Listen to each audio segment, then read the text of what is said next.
Egypt had learned, at terrible cost, that unity could not simply be declared, it had to be built and defended. What no one yet knew was that the next threat to Egyptian sovereignty would not rise from a failed flood or a rival Namarch, but arrive from beyond Egypt's borders entirely, riding horses and chariots the Nile Valley had never seen. For 2 centuries after Mentuhotep's reunification, Egypt built the most sophisticated bureaucratic state the ancient world had yet seen.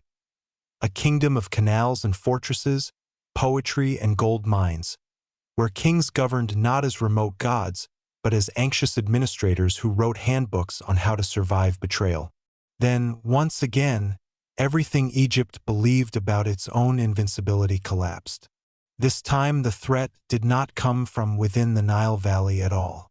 It came riding chariots pulled by horses no Egyptian army had ever faced, wielding composite bows that outranged anything in the pharaoh's arsenal, led by foreign kings who would do the unthinkable: sit on Egypt's throne, take Egyptian titles, and rule the Nile Delta as their own for over a century. Out of the trauma of foreign occupation, Egypt would forge something entirely new, not merely a restored kingdom, but a militarized empire determined never to be conquered again. The Middle Kingdom that emerged from the ashes of the First Intermediate Period was, from its very first generation, a different kind of state than the one that had raised the pyramids at Giza. Mentuhotep II and his 11th dynasty successors could not rely on unquestioned divine authority. They had watched that authority fail. When a new dynasty, the 12th, took the throne around 1985 BCE under a king named Amenemhat I, possibly a vizier who had seized power rather than inherited it, Egypt's rulers set about rebuilding the state with a level of deliberate, almost obsessive administrative care that has no real precedent in the Pyramid Age. Amenemhat relocated the capital southward to a new city near the entrance to the Fayum region, a strategic and symbolic reset.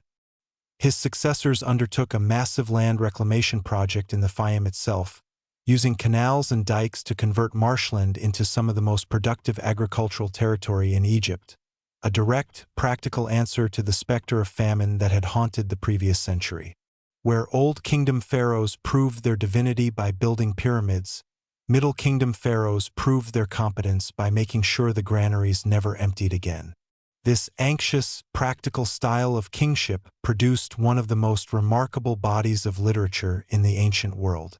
The Instructions of Amenemhat, a text purportedly written by the king himself after surviving an assassination attempt in his own palace, warns his son and heir, Senusret I, never to trust anyone completely, not a brother, not a friend, not even the guards who slept in his own chamber. It is an extraordinarily dark document for a supposedly divine ruler to have composed, and it reflects a genuine anxiety at the heart of Middle Kingdom power. That legitimacy, once broken, could never again be taken entirely for granted. Middle Kingdom literature more broadly is saturated with this unease.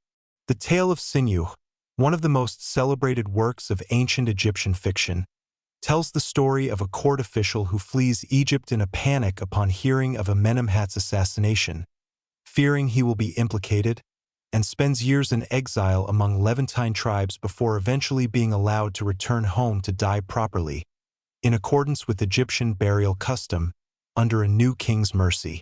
The story's enduring popularity, copies of it were still being made and studied by Egyptian schoolchildren centuries later, speaks to how deeply this era's anxieties about loyalty, legitimacy, and belonging resonated with later generations. Despite, or perhaps because of, this undercurrent of unease, the 12th dynasty kings built one of the most powerful and expansive Egyptian states of the Bronze Age. Senusret III, ruling in the 19th century BCE, pushed Egypt's southern frontier deep into Nubia, constructing a chain of massive mud-brick fortresses along the Nile's second cataract designed to control river traffic, monitor movement, and secure access to Nubian gold, a resource so central to Egyptian wealth that the very hieroglyph for gold was associated with Nubian territory throughout Egyptian history.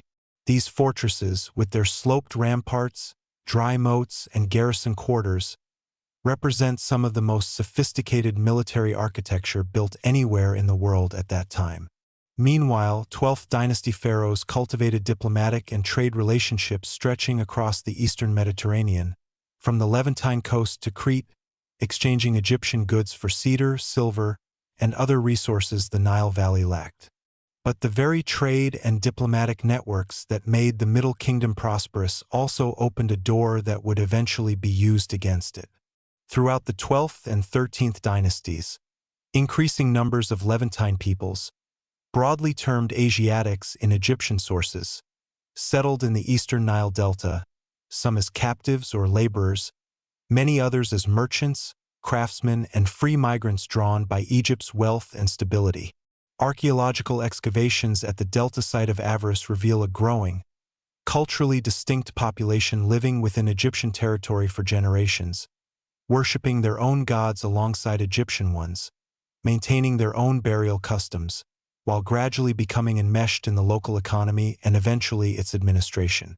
As the 13th dynasty's central authority weakened, for reasons that remain debated, though a rapid turnover of short-reigned kings suggests renewed political instability rather than any single dramatic catastrophe, this delta population's local leaders began asserting increasingly independent authority. By around 1650 BCE, this process had produced something unprecedented in Egyptian history, a foreign dynasty ruling from within Egypt itself. Later Egyptian tradition, filtered through the much later Greco-Egyptian historian Manetho, calls these rulers the Hyksos, a Greek rendering of an Egyptian phrase meaning roughly rulers of foreign lands. Manetho's account, written over 1,000 years after the fact, describes the Hyksos as violent invaders who swept into Egypt by force, burning cities and enslaving the population, a narrative that later Egyptian royal propaganda was eager to preserve. Modern archaeology tells a more complicated story. The Hyksos state at Avaris shows every sign of gradual internal ascension by an already established immigrant community rather than a sudden foreign military conquest, even as it undeniably represents a genuine and, to many Egyptians, deeply humiliating loss of Egyptian sovereignty over the Nile Delta. What is not in dispute is the technological shock the Hyksos period represents. This is the era in which the horse-drawn war chariot, the composite bow, and improved bronze weaponry entered Egypt, likely transmitted through exactly the kind of Levantine contact that had produced the Hyksos community in the first place. Egypt, once again, learned that no advantage is permanent. For roughly a century, Egypt existed as a genuinely divided land. Hyksos kings ruling the Delta and much of Middle Egypt from Avaris, taking full Egyptian royal titles and presenting themselves, at least in official inscriptions, as legitimate pharaohs, while a rival, ethnically Egyptian dynasty continued to rule from Thebes in the south, initially as something close to a vassal state paying tribute northward. It is from this uneasy, humiliating arrangement that the next great transformation of Egyptian history begins. A Theban king named Seqenenretau, whose mummy, discovered in the 19th century, bears horrific, unmistakable battle wounds to the skull, is traditionally credited with beginning open war against the Hyksos, though he seems to have died in that very fighting, possibly on the battlefield itself, based on the pattern of his injuries. His son and successor, Ahmose, continued the campaign, and Ahmose's own inscriptions, remarkably self-aware for royal propaganda, describe his frustration at Egyptian nobles who counseled peaceful coexistence with the Hyksos rather than war, and his determination to reunite Egypt by force regardless of the cost. It was Ahmose's younger brother, Ahmose I, who finally succeeded, sometime around 1550 BCE, in capturing Avaris itself and driving the Hyksos rulers out of Egypt entirely, pursuing them into southern Canaan to ensure they could not simply regroup and return. Ahmose's victory is traditionally treated as the founding moment of the new kingdom, and the psychological impact of that victory on Egyptian royal ideology cannot be overstated. Never again, Egypt's rulers seem to have collectively decided, would the Nile Valley be caught without the military capacity to defend itself. The new kingdom that Ahmose founded was, from its very first generation, a militarized, expansionist state in a way no previous phase of Egyptian history had been. Where Old Kingdom pharaohs proved themselves through monuments and Middle Kingdom pharaohs through administration, New Kingdom pharaohs would prove themselves through conquest. That transformation accelerated dramatically under the 18th dynasty. Thutmose I pushed Egyptian military campaigns further into Nubia and the Levant than any previous king, and his successors turned campaigning into an almost annual institution. The most famous ruler of this early empire-building phase is not a warrior at all, but a woman, Hatshepsut, who first ruled as regent for her young stepson Thutmose III, and then took the unprecedented step of assuming the full titles and regalia of a pharaoh in her own right, ruling Egypt for roughly 2 decades. Hatshepsut's reign was remembered, at least until a later, still not fully understood attempt to erase her monuments and name from the record, likely undertaken by Thutmose III's administration after her death, for prosperity, monumental building, and an ambitious trading expedition to the land of Punt, a location scholars still debate but generally place somewhere along the Red Sea coast of Africa. When Thutmose III finally assumed sole rule, he proved to be one of the most militarily successful pharaohs in Egyptian history, leading some 17 documented campaigns into the Levant over the course of his reign, including a decisive victory at the Battle of Megiddo that later military historians have studied as one of the earliest battles in history with a detailed surviving tactical account. By the time Thutmose III's reign ended, Egypt controlled an empire stretching from the Fourth Cataract of the Nile in Nubia to the Euphrates River in northern Syria, a territorial reach the pyramid-building pharaohs of the Old Kingdom could never have imagined. This empire was not maintained by conquest alone. New Kingdom Egypt developed a genuinely sophisticated system of vassal treaties, diplomatic marriages, and tribute relationships with regional powers across the Near East, evidenced most vividly by the Amarna letters, a cache of diplomatic correspondence, written in Akkadian cuneiform, exchanged between the Egyptian court and rulers from Babylon, Assyria, Mitanni, and the Hittites, discovered in the late 19th century at the site of Akhenaten's short-lived capital. These letters reveal an Egypt fully integrated into a genuine international system of great powers, negotiating marriages, exchanging lavish gifts, and occasionally exchanging thinly veiled threats, in a diplomatic language remarkably similar to that of any later era of great power politics. Egypt was no longer an isolated river valley kingdom. It was the dominant partner in a network of Bronze Age superpowers that stretched from the Aegean to Mesopotamia.